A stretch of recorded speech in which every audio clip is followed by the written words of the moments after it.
नमस्कार दोस्तों, क्या मनुस्मृति को जला देना चाहिए? क्या मनुस्मृति इतनी ख़राब है, इतनी बेकार बातें उसमें लिखी हैं? आज इसी बारे में मैं आपसे बात करने वाला हूं, क्योंकि आज मनुस्मृति दहन दिवस है और आज ही के दिन जो अंबेडकर जी हैं उन्होंने मनुस्मृति को जलाया था। और इसी वजह से बहुत सारे अंबेडकरवादी लोग ये कहते हैं कि हमें मनुस्मृति जला देनी चाहिए, इसमें बहुत बेकार बातें लिखी हैं। यहाँ पे सबसे पहला सवाल तो यही उठता है कि क्या मनुस्मृति में इतनी बेकार बातें लिखी हुई हैं? चलो इस बारे में सबसे पहले मैं आपको बताता हूँ। देखो, कुल मिला के 4 से 5 श्लोक ऐसे हैं मनुस्मृति के जिसमें विवाद खड़ा होता है और ये कहा जाता है कि ये तो महिला विरोधी हैं, ये शूद्र विरोधी बातें लिखी हुई हैं, इनको नहीं मानना चाहिए।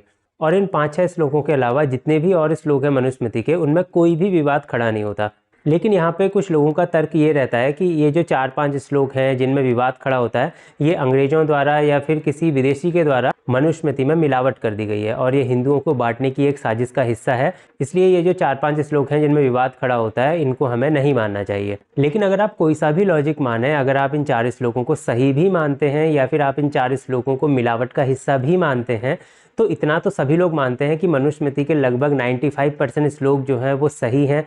उन विवादित श्लोकों को हटा के बाकी जितनी बातें भी मनुस्मृति में कही गई हैं, वो बातें पूर्ण रूप से सही हैं और एक सही समाज को बनाने के लिए वो बातें लिखी गई हैं। इसलिए अगर किसी किताब का 95% बातों का लोग समर्थन कर रहे हैं और 5% बात का लोग समर्थन नहीं भी कर रहे हैं, तो इसका मतलब ये नहीं है कि हमें उस किताब को जला देना चाहिए। इसी हिसाब से अगर हम दूसरे धर्मों की बात कर रहे हैं, तो मुस्लिम धर्म ग्रंथों में नॉन मुस्लिम्स के लिए बहुत सारी बातें कही गई हैं। तो क्या हम मुस्लिम धर्म ग्रंथों को जलाने लग जाएंगे? ये तो कोई सॉल्यूशन नहीं निकला। किसी भी किताब को जलाने का ये मतलब होता है कि भाई उस किताब की 100% बातों का आप विरोध कर रहे हो, जबकि मनुस्मृति में ऐसा नहीं है। मनुस्मृति के 4 से 5 श्लोकों का लोग विरोध करते हैं, बाकी मनुस्मृति में जितने भी श्लोक हैं उसका सभी लोग समर्थन करते हैं। तो मनुस्मृति की किताब जलाने का कोई सेंस नहीं बनता।